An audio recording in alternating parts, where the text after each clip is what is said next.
La serie Feliz para siempre. Es una producción del Ministerio Conéctate a Jesús y Seminarios Virtuales TISU del hermano José A. Moreno y su equipo. Para seminarios y conferencias solicite una cita en los comentarios. Con gusto lo agendamos de manera gratuita. Bendiciones. Correo electrónico. En pantalla. conectatejm@gmail.com.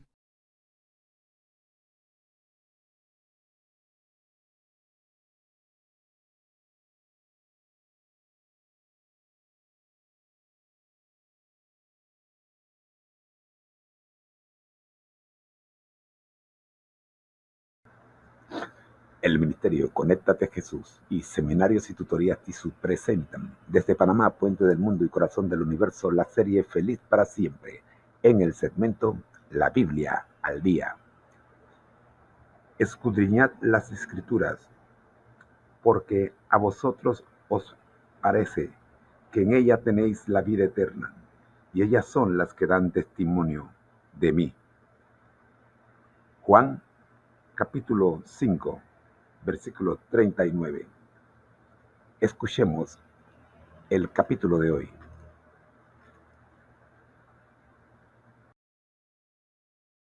Primera de Corintios 1. Reina Valera 1960. Salutación. 1 Pablo, llamado a ser apóstol de Jesucristo por la voluntad de Dios, y el hermano Sóstenes. Segunda la Iglesia de Dios que está en Corinto, a los santificados en Cristo Jesús, llamados a ser santos con todos los que en cualquier lugar invocan el nombre de nuestro Señor Jesucristo, Señor de ellos y nuestro. 3 Gracia y paz a vosotros, de Dios nuestro Padre y del Señor Jesucristo. Acción de gracias por dones espirituales. 4 Gracias doy a mi Dios siempre por vosotros, por la gracia de Dios que os fue dada en Cristo Jesús. 5 Porque en todas las cosas fuisteis enriquecidos en él, en toda palabra y en toda ciencia. 6 Así como el testimonio acerca de Cristo ha sido confirmado en vosotros. 7 De tal manera que nada os falta en ningún don, esperando la manifestación de nuestro Señor Jesucristo. 8 El cual también os confirmará hasta el fin, para que seáis irreprensibles en el día de nuestro Señor Jesucristo. 9 Fiel es Dios por el cual fuisteis llamados a la comunión con su Hijo Jesucristo nuestro Señor. ¿Está dividido Cristo? 10 Os ruego pues, hermanos, por el nombre de nuestro Señor Jesucristo, que habléis todos una misma cosa, y que no haya entre vosotros divisiones, sino que estéis perfectamente unidos en una misma mente y en un mismo parecer. 11 Porque he sido informado acerca de vosotros, hermanos míos, por los de Cloé, que hay entre vosotros contiendas. 12 Quiero decir, que cada uno de vosotros dice, yo soy de Pablo, y yo de Apolos, y yo de Cefas, y yo de Cristo. 13 ¿Acaso está dividido Cristo? ¿Fue crucificado Pablo por vosotros? ¿O fuisteis bautizados en el nombre de Pablo? 14 Doy gracias a Dios de que a ninguno de vosotros he bautizado, sino a Crispo y a Gayo. 15 Para que ninguno diga que fuisteis bautizados en mi nombre. 16 También bauticé a la familia de Estéfanas, de los demás, no sé si he bautizado a algún otro. 17 Pues no me envió Cristo a bautizar, sino a predicar el Evangelio, no con sabiduría de palabras, para que no se haga vana la cruz de Cristo. Cristo, poder y sabiduría de Dios. 18 Porque la palabra de la cruz es locura a los que se pierden, pero a los que se salvan, esto es, a nosotros, es poder de Dios. 19 Pues está escrito, destruiré la sabiduría de los sabios, y desecharé el entendimiento de los entendidos. 20 ¿Dónde está el sabio? ¿Dónde está el escriba? ¿Dónde está el disputador de este siglo? ¿No ha enloquecido Dios la sabiduría del mundo? 21 Pues ya que en la sabiduría de Dios, el mundo no conoció a Dios mediante la sabiduría, agradó a Dios salvar a los creyentes por la locura de la predicación. 22 Porque los judíos piden señales, y los griegos buscan sabiduría. 23 Pero nosotros predicamos a Cristo crucificado, para los judíos ciertamente tropezadero, y para los gentiles locura. 24 Para los llamados, así judíos como griegos, Cristo poder de Dios, y sabiduría de Dios. 25 Porque lo insensato de Dios es más sabio que los hombres, y lo débil de Dios es más fuerte que los hombres. 26 Pues mirad, hermanos, vuestra vocación, que no sois muchos sabios según la carne, ni muchos poderosos, ni muchos nobles. 27 Sino que lo necio del mundo escogió Dios, para avergonzar a los sabios, y lo débil del mundo escogió Dios, para avergonzar a lo fuerte. 28 Y lo vil del mundo y lo menospreciado escogió Dios, y lo que no es, para deshacer lo que es. 29 A fin de que nadie se jacte en su presencia. 30 Más por él estáis vosotros en Cristo Jesús, el cual nos ha sido hecho por Dios sabiduría, justificación, santificación y redención. 31 Para que como está escrito, el que se gloría, gloríese en el Señor. Primera de Corintios 1 Enriquecidos en todo. La semana pasada asistimos a un taller de cocina. Fue estupendo. Aprendimos a hacer pasta desde cero. También aprendimos a hacer pan y carne vegetariana de cereales. Nos hemos dado cuenta de que para hacer pan hay que utilizar trigo enriquecido. ¿Qué significa enriquecido? Según el diccionario Merriam-Webster, enriquecido significa hacer rico o más rico especialmente mediante la adición o el aumento de alguna cualidad, atributo o ingrediente deseable traducido al español. Cuando leímos la primera epístola del apóstol Pablo a los Corintios, capítulo 1, versículo 5, empezamos a reflexionar sobre cómo podemos enriquecernos en todo. Leeremos los versículos 4 a 6 para conocer el contexto. Gracias doy a mi Dios siempre en cuanto a ustedes por la gracia de Dios que les fue concedida en Cristo Jesús, porque en todo han sido enriquecidos en Él, en toda palabra y en todo conocimiento. ¿Cómo hemos sido enriquecidos por nuestro Señor y Salvador Jesucristo? Bueno, somos más ricos de lo que pensamos. La situación aquí es que cuando pensamos en riquezas, pensamos en cosas materiales. Pero cada uno de nosotros que hemos rendido nuestras vidas a Jesús hemos sido enriquecidos con tantas cosas intangibles que eventualmente se convierten en tangibles que las pasamos por alto. Comenzaremos la lista de todas las cosas con las que hemos sido enriquecidos, atributos o cualidades deseables que nos han sido dadas o añadidas que nos hacen más ricos de lo que pensamos. Atributos dados a nosotros por Jesucristo que nos han enriquecido. Atributo número 1, llamados a ser santos. Cuando el apóstol Pablo afirma que somos llamados a ser santos, 1 de Corintios 1, versículo 2, podemos estar pensando en los santos que han sido canonizados. Pero el apóstol Pablo no está esperando que muramos para ser canonizados como santos. Pero el apóstol Pablo no está esperando que muramos para ser canonizados como santos. Según la Biblia, un santo es una persona apartada para los fines de Dios. El término santo aparece 67 veces en el Nuevo Testamento y se utiliza para describir a todos los seguidores de Jesús. La Biblia dice que ser santo es un don de Dios, y que significa ser santo, especial, unido a Cristo y rumbo al cielo. La Biblia desafía a los cristianos a vivir a la altura de su condición de santos mediante, amando y sirviendo a los demás, usando sus habilidades y dones, y cuidando de los demás. La Biblia también promete que Dios cambiará a los cristianos para que se parezcan más a Jesús. Sinopsis de I.A. Dios es santo y aquellos a quienes el Señor ha llamado también están llamados a ser santos. Sino que como aquel que os llamó es santo, sed también vosotros santos en toda vuestra conducta, porque escrito está, sed santos, porque yo soy santo. 1 de Pedro, capítulo 1, versículos 15 y 16. Cuando somos llamados a ser santos, estamos siendo llamados a ser como Jesús. No hay mayor privilegio que ser como Jesús. Él es nuestro Creador, el dueño de todas las cosas. Estamos llamados a ser hijos del Rey de Reyes y Señor de Señores. Si esto no nos enriquece, ¿qué lo haría? Atributo número 2, gracia y paz. 1 de Corintios 1, versículos 3 y 4 dicen lo siguiente: gracia a ustedes y paz, de parte de Dios nuestro Padre y del Señor Jesucristo. Gracias doy a mi Dios siempre en cuanto a ustedes por la gracia de Dios que les fue concedida en Cristo Jesús. ¿Qué es la gracia?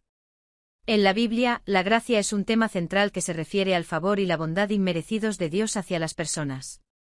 He aquí otras formas en que se describe la gracia en la Biblia. Base de la fe cristiana, Efesios 2, versículos 8 y 9 dicen lo siguiente: porque por gracia sois salvos por medio de la fe, y esto no de vosotros, pues es don de Dios, no por obras para que nadie se gloríe. La gracia es un don de Dios que no se puede ganar. Es un medio para superar el pecado. La gracia es lo que Dios da a las personas para ayudarlas a vencer el pecado. Segunda de Timoteo 2, versículo 1 dice lo siguiente: tú, pues, hijo mío, esfuérzate en la gracia que es en Cristo Jesús. Y Hebreos 4, versículo 16, dice lo siguiente: acerquémonos, pues, confiadamente al trono de la gracia, para alcanzar misericordia y hallar gracia para el oportuno socorro. La palabra gracia aparece por primera vez en la Biblia en Génesis 6, versículo 8, que dice, «Pero no he hallado gracia ante los ojos de Jehová». Sin embargo, desde el principio en el Génesis, cuando Dios ofreció el primer sacrificio por el pecado de Adán y Eva, hasta el final del Apocalipsis, cuando Jesús promete volver para llevarnos a casa, Dios nos ha dado gracia. Cuando recibimos el don de la gracia, se nos da poder para vencer el pecado, y se nos da vida eterna en Cristo Jesús, quien nos amó y nos dio vida cuando merecíamos la muerte. Esto es la gracia. Cuando recibimos misericordia, perdón de pecados y gracia, estamos en paz con Dios y esta paz trasciende para estar en paz con los que nos rodean. Contiendas y divisiones, el primer problema que Pablo aborda en su carta a los Corintios. La razón por la que Pablo menciona la gracia y la paz en su introducción es porque había contiendas y divisiones entre los creyentes corintios. Algunos decían que pertenecían a Pablo, otros a Apolos o incluso a Cefas, Pedro. Por eso el apóstol pregunta: ¿acaso fue crucificado Pablo por ustedes? Y Corintios 1, versículo 13. Puesto que estamos llamados a ser santos, deberíamos imitar el estilo de vida de Jesús. No debe haber contiendas ni divisiones entre nosotros. Se nos han dado las riquezas de la gracia y la paz de Dios. Hacer un análisis completo de manera introductoria a la carta a los Corintios. Con gusto. Vamos a hacer un análisis introductorio completo de las cartas a los Corintios. Estas cartas, conocidas como 1 Corintios y 2 Corintios, fueron escritas por el apóstol Pablo y son fundamentales para comprender la vida y los desafíos de la iglesia primitiva. Contexto histórico. Corinto era una ciudad griega notable por su riqueza, diversidad cultural y prominencia comercial. En tiempos de Pablo, Corinto era conocida por su cosmopolitismo y también por su inmoralidad, siendo un centro de culto pagano. La iglesia en Corinto se estableció durante el segundo viaje misionero de Pablo, Hechos 18, 1-17. Contexto cultural. La comunidad cristiana de Corinto era diversa, compuesta por judíos y gentiles convertidos. La diversidad cultural y social de la ciudad influyó en la iglesia, dando lugar a tensiones y conflictos internos. Las cartas de Pablo abordan estas tensiones, brindando consejo y corrección. Propósito de las cartas. Pablo escribió estas cartas para abordar varios problemas que surgieron en la iglesia de Corinto.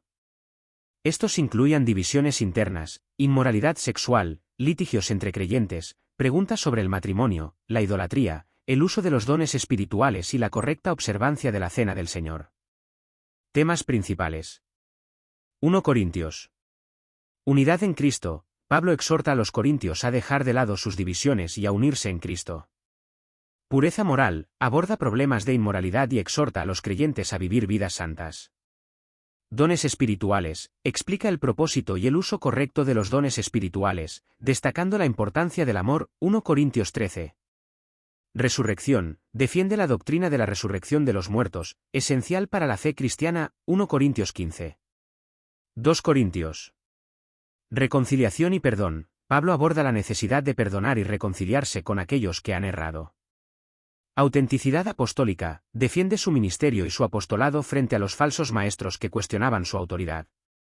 Ministerio de la reconciliación. Explica el llamado de los creyentes a ser ministros de la reconciliación en el mundo. 2 Corintios 5, 18-20. Generosidad. Instruye sobre la generosidad y el apoyo financiero a los creyentes necesitados. Significado teológico. Las cartas a los Corintios son esenciales para comprender la teología paulina y la vida práctica de la Iglesia. Pablo aborda cuestiones doctrinales y prácticas, ofreciendo una visión integral de la vida cristiana. Estas cartas subrayan la importancia de la santidad, la unidad, el amor y el testimonio cristiano en un mundo pagano. Aplicación práctica. Unidad y comunidad. Nos llaman a trabajar por la unidad en nuestras comunidades de fe y a resolver conflictos con amor y respeto. Vivir en santidad. Nos exhortan a vivir vidas santas y a rechazar la inmoralidad en todas sus formas. Uso de los dones. Nos enseñan sobre el uso apropiado de los dones espirituales para edificar a la Iglesia y glorificar a Dios. Misión y testimonio. Nos recuerdan nuestro llamado a ser embajadores de Cristo, llevando el mensaje de reconciliación al mundo. Conclusión. Las cartas a los Corintios son un tesoro de enseñanzas prácticas y teológicas. A través de ellas, Pablo guía a los creyentes en cómo vivir fielmente en medio de una cultura desafiante, enfatizando la importancia de la unidad, la santidad y el amor. Estas cartas continúan siendo relevantes para nosotros hoy, brindando sabiduría y dirección para nuestras vidas y comunidades de fe. Espero que este análisis introductorio te ayude a comprender mejor las cartas a los Corintios y su importancia tanto en el contexto histórico como en nuestra vida actual. Adelante con tu estudio. Analizar 1 de Corintios capítulo 1. Analizar 1 Corintios 1 Reina Valera 1960. Claro. Vamos a analizar 1 Corintios 1 utilizando el modelo Rapipeca. Resumen R. 1 Corintios 1 aborda varios temas clave. Pablo saluda a la iglesia en Corinto, les agradece por los dones espirituales que han recibido y luego aborda las divisiones y conflictos dentro de la iglesia. Les insta a buscar la unidad en Cristo, y resalta el mensaje de la cruz como el poder y la sabiduría de Dios, contrastando la sabiduría divina con la sabiduría humana. Análisis A. Contexto histórico. La primera carta a los Corintios fue escrita por Pablo alrededor del año 55 después de Cristo mientras estaba en Éfeso. Corinto era una ciudad próspera y cosmopolita, conocida por su diversidad y sus problemas morales y éticos. Contexto cultural. La iglesia en Corinto enfrentaba conflictos internos, influenciados por la cultura griega, que valoraba la filosofía y la sabiduría humana. Contexto teológico. Pablo subraya que la verdadera sabiduría y poder están en el mensaje de la cruz de Cristo. También enfatiza la unidad de los creyentes en Cristo, a pesar de las diferencias. Paralelismos P. Hechos 18, 1-17, el establecimiento de la iglesia en Corinto por Pablo. Romanos 1 y 16, la afirmación de Pablo de no avergonzarse del Evangelio, ya que es poder de Dios para salvación. Santiago 3, 13-18, contraste entre la sabiduría terrenal y la sabiduría celestial. Ilustración y. Imagina un equipo deportivo donde cada jugador quiere ser el capitán y jugar su propio estilo. Sin embargo, para ganar el campeonato, deben unirse y seguir la estrategia del entrenador. De manera similar, Pablo exhorta a los corintios a unirse bajo la dirección de Cristo y seguir el mensaje del Evangelio. Preguntas de reflexión P. ¿Cómo puedes contribuir a la unidad de tu comunidad de fe y evitar divisiones? ¿De qué manera puedes enfocarte en la sabiduría y el poder del Evangelio en lugar de la sabiduría humana? ¿Cómo puedes vivir de manera que refleje el poder transformador de la cruz de Cristo? Escrituras complementarias E. 1 Corintios 3, 1-9, la advertencia de Pablo contra la carnalidad y las divisiones en la iglesia. Colosenses 2, 8, la advertencia de Pablo contra ser engañado por filosofías humanas. Escritos de Elena G. de Witte, La educación, capítulo sobre la verdadera educación, explora la sabiduría divina en contraste con la sabiduría humana. Conclusión C. 1 Corintios 1 nos llama a buscar la unidad en Cristo y a valorar la sabiduría y el poder del Evangelio por encima de la sabiduría humana. Pablo nos recuerda que el mensaje de la cruz es el fundamento de nuestra fe y el medio a través del cual Dios muestra su poder y sabiduría. Aplicación A. Practica la unidad y el amor en tu comunidad de fe, buscando siempre edificar y fortalecer a los demás. Enfoca tu vida en el mensaje del Evangelio y permite que la sabiduría y el poder de Dios guíen tus decisiones y acciones. Comparte el mensaje de la cruz con otros, mostrando cómo ha transformado tu vida y puede transformar la de ellos. Espero que este análisis te ayude a profundizar en 1 Corintios 1 y aplicar sus enseñanzas en tu vida diaria. Adelante con tu estudio. 1 Corinthians 1, Enriched in Everything. Last week, we learned to make bread using enriched wheat. What does enriched mean? It means being made richer, more complete. In Gistiks, 1 Corinthians 1, Paul reminds us that in Christ, we are enriched in every way. Curious about how this applies to your spiritual life? Let's explore together. Paul tells the Corinthians that God enriches them with gifts of grace, knowledge, and speech. This enrichment isn't about material wealth, but about being empowered through Christ. Just as enriched wheat strengthens bread, God equips us for a life of purpose and service in Him. Paul highlights that spiritual enrichment is meant to unify, not divide us. Whether in church, family, or community, we are called to use our gifts to build up others, not boast. True enrichment transforms how we love and serve, reflecting Christ's unifying grace. When we embrace this enrichment, we find strength in trials, courage in doubt, and clarity in His calling. It's not about self-sufficiency, but God's sufficiency in us. Just like bread goes from simple wheat to life-giving nourishment, we too are transformed through Christ. Are you ready to live fully enriched in Christ? Dive into 1 Corinthians 1 this week and reflect on how God is growing you spiritually. Watch the linked video and share it with your group. Together, let's grow in faith, service, and unity as we embrace His blessings. La serie Feliz para siempre. Es una producción del Ministerio Conéctate a Jesús y Seminarios Virtuales TISU del hermano José Moreno y su equipo. Para seminarios y conferencias solicite una cita en los comentarios. Con gusto lo agendamos de manera gratuita. Bendiciones. Correo electrónico. En pantalla. conectatejm@gmail.com